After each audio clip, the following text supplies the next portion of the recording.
Hi friends, welcome to Jaya's garden. நம்ம வீட்டில் இப்போ தான் ஸ்டார்ட் பண்ணியிருக்குது இந்த பூனைக்காளி அவரை. அன்றைக்கெலாம் ரெண்டு மூணு டெய்லி பறிச்சுட்டே இருந்தேன். இப்போ பாருங்களேன், இந்த இருக்கான் நல்லா முத்திடுச்சுங்க.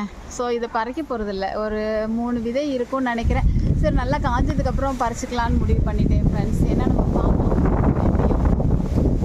ஒரு காற்று தெரியுதா?